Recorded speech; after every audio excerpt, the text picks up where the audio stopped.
नमस्कार, आवाज इंडिया में आप सभी का स्वागत है। मैं हूं सीमा और नजर डाल लेते हैं दिन भर की टॉप 20 खबरों पर।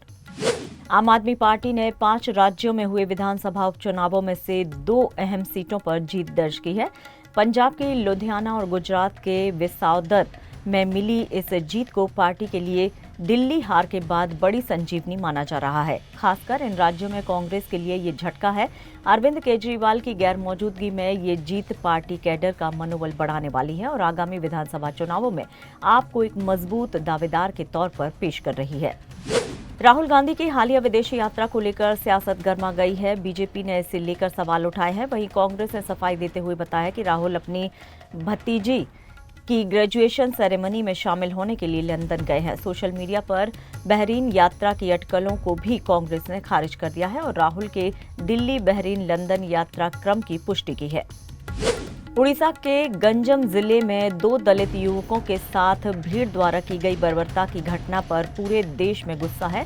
आरोप है कि गौ तस्करी के शक में युवकों के सर मुंडवाए गए, उन्हें घसीटा गया और घुटनों के बल चलाया गया। पीड़ितों का कहना है कि वे बेटी की शादी के लिए गाय खरीदने गए थे। कांग्रेस सांसद कुमारी शैलजा ने इस घटना पर कड़ी प्रतिक्रिया देते हुए बीजेपी सरकार को घेरा है। चीन के लद्दाख की पेंगोंग झील के पास HQ-16 एयर डिफेंस सिस्टम की तैनाती कर दी गई है। सैटेलाइट इमेज में इसकी पुष्टि हुई है, जो क्षेत्र में सामरिक संतुलन पर असर डाल सकती है। भारतीय सुरक्षा एजेंसियां इस गतिविधि पर बारीकी से नजर रख रही हैं। ये डिफेंस सिस्टम 40 से 70 किलोमीटर तक दुश्मन के हवाई टारगेट को मार गिराने की क्षमता रखता है। ईरान इजराइल तनाव के खाड़ी देशों में हवाई यात्रा को प्रभावित किया है। ईरान के हमले के जवाब में अमेरिका ने भी कार्रवाई की चेतावनी दी है। इस बीच कतर में अमेरिकी एयरवेज पर मिसाइल अटैक की खबरें हैं। भारतीय एयरलाइंस इंडिगो, एयर इंडिया और अकाशा एयर ने खाड़ी क्षेत्र के कई उड़ानें रद्द कर दी हैं या उनका मार्ग बदल दिया गया है। भारतीय रेलवे और IRCTC ने वंदे भारत यात्रियों को खास तोहफा दिया है। अब कटरा श्रीनगर रूट पर चलने वाली वंदे भारत ट्रेन में जुलाई से यात्रियों को कश्मीरी शाकाहारी व्यंजन परोसे जाएंगे।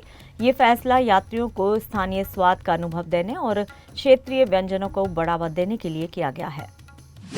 मुंबई अहमदाबाद बुलेट ट्रेन परियोजना में चीन एक बार फिर से अड़ंगा बन गया है। परियोजना के लिए आवश्यक TBM चीन में अटकी हुई है। इससे प्रोजेक्ट की गति धीमी पड़ रही है। अफसर लगातार चीन से बातचीत में लगे हुए हैं ताकि समय पर काम पूरा हो सके। लंदन से मुंबई आ रही एयर इंडिया की फ्लाइट में उड़ान के दौरान 5 यात्रियों को 2 क्रू मेंबर्स की तबीयत खराब हो गई। मुंबई एयरपोर्ट पर लैंडिंग के बाद सभी को मेडिकल सुविधा दी गई है और प्राथमिक इलाज के बाद डिस्चार्ज कर दिया गया है। एयर इंडिया ने इस घटना की जांच के आदेश दिए हैं। तेजस्वी घोसालकर को मुंबई के एक सहकारी बैंक में डायरेक्टर बनाए जाने के बाद उनकी राजनीतिक भविष्य को लेकर कयास लगाए जा रहे हैं। बीजेपी में शामिल होने की अटकलों के बीच शिवसेना UVT ने उन्हें नई जिम्मेदारी सौंप दी है। तेजस्वी पहले BMC की पार्षद रह चुकी हैं और अब उनके अगले कदम पर सियासी नजरें हैं। पुणे कमांड अस्पताल में एक ब्रेन डेड महिला के अंग सफलतापूर्वक 3 मरीजों में ट्रांसप्लांट किए गए हैं। एयरफोर्स ने हरक्यूलिस विमान से ऑर्गन को दिल्ली पहुंचाया। इससे सेना और पुलिस का सहयोग रहा। लीवर, दोनों किडनी और 2 कार्निया के ट्रांसप्लांट समय पर किए गए, जिससे 3 लोगों को नई जिंदगी मिल गई है। दिल्ली और उत्तर प्रदेश में आंधी बारिश का दौर जारी हो गया है। मौसम विभाग ने दिल्ली समेत 15 राज्यों में 3 दिन के लिए अलर्ट जारी कर दिया है। मॉनसून के दिल्ली में 27 जून तक पहुंचने की संभावना जताई जा रही है। बारिश से लोगों को गर्मी से राहत मिली और मौसम सुहाना हो गया। कानपुर में दिवाली से पहले लोगों को आवासीय भूखंडों का तोहफा मिलने वाला है। KDA ने 700 से ज्यादा भूखंडों की योजना बनाई है, जो जवाहरपुरम और अर्रा बिनगवा क्षेत्रों में उपलब्ध होंगे। इन इलाकों का सर्वे चल रहा है और अवैध कब्जों पर कार्रवाई भी की जा रही है।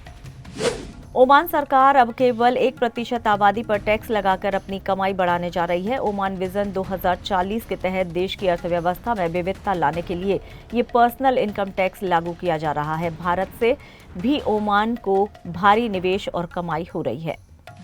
उत्तराखंड के मुख्यमंत्री पुष्कर सिंह धामी ने हर जिले में 2 आदर्श ग्राम विकसित करने की योजना की घोषणा की है। इन गांवों में आधुनिक सुविधाएं होंगी और स्थानीय कृषि व उत्पाद के जरिए ग्रामीण अर्थव्यवस्था को मजबूती दी जाएगी। नागपुर हाईकोर्ट ने 28वें हफ्ते में दुष्कर्म की पीड़िता को गर्भपात की अनुमति दे दी है, लेकिन बच्ची ने अस्पताल में बच्चे को जन्म दे दिया। मेडिकल बोर्ड ने गर्भपात को जान के लिए जोखिम बताया था। अब बच्ची के माता पिता बच्चे की कस्टडी को लेकर हाईकोर्ट का दरवाजा फिर से खटखटा सकते हैं। आंध्र प्रदेश के नांदयाल में एक महिला ने शादी के 1 महीने बाद ही अपने पति की हत्या करवा दी। महिला ने अपने प्रेमी के साथ मिलकर 2 लाख रुपए में सुपारी दी थी। पुलिस ने महिला प्रेमी और 3 सुपारी किलर्स को गिरफ्तार कर लिया है। उपराष्ट्रपति जगदीप धनखड़ ने राम माधव की नई किताब का विमोचन करते हुए कहा कि देश को विकास के साथ सतर्कता की भी जरूरत है। उन्होंने कहा कि कुछ ताकतें भाषा जैसे मुद्दों पर देश को बांटने की कोशिश कर रही हैं, जो भारत के लिए खतरा बन सकती हैं।